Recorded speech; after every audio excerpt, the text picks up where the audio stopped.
Sir, ಈಗ ಅವರು ನರೇಂದ್ರ ಮೋದಿ ಅವರಿಂದನೇ ಇಷ್ಟು ದಿನ ಗ್ಯಾಸ್ ಬರ್ತಿತ್ತು, ಸಿಲಿಂಡರ್ ಬರ್ತಿತ್ತು ಅಂತ ಹೇಳ್ತಿದ್ರು. ಬಿಜೆಪಿ ಆಫೀಸಲ್ಲೇ ಒಲೆ ಹಚ್ಚಿ ಅಡಿಗೆ ಮಾಡ್ತಾ ಇದ್ದಾರೆ.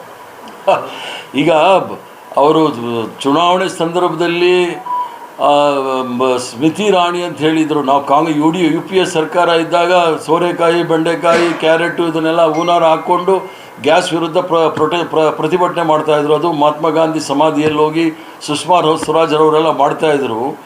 ಈಗ ನರೇಂದ್ರ ಮೋದಿಯವರು ಬಂದ ಮೇಲೆ ಗ್ಯಾಸು ಪೆಟ್ರೋಲ್ ಬರ್ತಾಯಿಲ್ಲ. ಇವ್ರು ಕಂಡಿಡ್ದಿದ್ದಾರೆ, ಚರಂಡಿಯಿಂದ ಗ್ಯಾಸ್ ಕಂಡಿಡ್ತಾರೆ. ಆ ಗ್ಯಾಸ್ ಎಲ್ಲಿ ಹೋಗಿದೆ ಅನ್ನೋದು ನೋಡಬೇಕಾಗಿದೆ.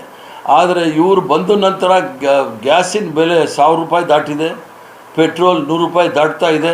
ಮೊನ್ನೆ ಹರ್ದೀಪ್ ಪೂರಿ, ಎಫ್ಸ್ಟೀನ್ ಫೈಲ್ನ ಕುಖ್ಯಾತಿಯಾಗಿರ್ತಕ್ಕಂಥ ಹರ್ದೀಪ್ ಪೂರಿ ಅವರು ಹೇಳಿದ್ರು $77 ಪರ್ ಬ್ಯಾರಲ್ ಇದ್ದಾಗ ನಮಗೆ ಸುಂಕ ಕಮ್ಮಿ ಮಾಡೋ ಪರಿಸ್ಥಿತಿ ಇರಲಿಲ್ಲ. $77 ಬ್ಯಾರಲ್ಗಿರೋ ಸಂದರ್ಭದಲ್ಲಿ ಈಗ 122 ಆಗಿದೆ. ಅದಕ್ಕೆ ನಾವು ಸುಂಕವನ್ನು ಕಡಿಮೆ ಮಾಡ್ತಿದ್ವಿ ಅಂಥೇಳಿ.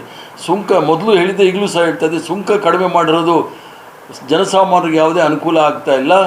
ಆ ಕಂಪನಿಗಳಿಗೆ ಮಾತ್ರ ಅನುಕೂಲ ಆಗ್ತಾಯಿದೆ, ಅದಾನಿ ಕಂಪನಿಗೆ ಅನುಕೂಲ ಆಗ್ತಾಯಿದೆ ವಿನಃ ಬಂಡವಾಳಶಾಹಿಗಳಿಗೆ ಅನುಕೂಲ ಮಾಡಲಿಕ್ಕೆ ಪ್ರಯತ್ನ ಮಾಡ್ತಾ ಇದ್ದಾರೆ ವಿನಃ ಜನಸಾಮಾನ್ಯರಿಗೆ ಯಾವುದೇ ರೀತಿಯ ಸಹಕಾರ ಅನುಕೂಲ ಆಗ್ತಾ ಇಲ್ಲ.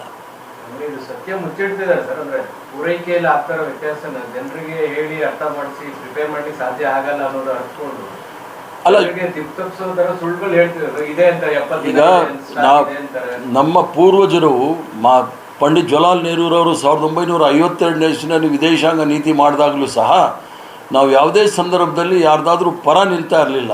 ನಾವು ನಮ್ಮ ಪರ ಇರ್ತಾಯಿದ್ವಿ. ನಮಗೆ ಯಾವ ರಾಷ್ಟ್ರದವ್ರು ಅನುಕೂಲ ಮಾಡ್ತಾರೆ ಅವ್ರ ಜೊತೆ ಇರ್ತಾಯಿದ್ವಿ ಅಂಥೇಳಿ.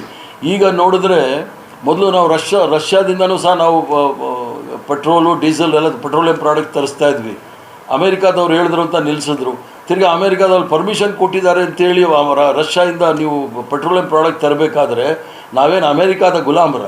ಮೊದಲು ಇದೇ ಸೂತ್ರಧಾರರು, ಭಾರತೀಯ ಜನತಾ ಪಾರ್ಟಿ, ನರೇಂದ್ರ ಮೋದಿ ಸೂತ್ರಧಾರರು ಏನಿದ್ದಾರೆ RSS ಅವರು, ಮೊದಲು ಬ್ರಿಟಿಷರು ಏನು ಹೇಳ್ತಾಯಿದ್ರು ಅದನ್ನು ಕೇಳ್ತಾಯಿದ್ರು. ಇವರು ಅಧಿಕಾರಕ್ಕೆ ಬಂದ ಮೇಲೆ ಅಮೇರಿಕಾದವ್ರು ಏನು ಹೇಳ್ತಾರೆ, ಅಮೇರಿಕಾದ ಗುಲಾಮ್ಗಿರಿ ಮಾಡ್ತಾ ಇದ್ದಾರೆ ಅನ್ನೋದು ಹೇಳಿದ್ರೆ ತಪ್ಪಾಗಲಾರ್ದು.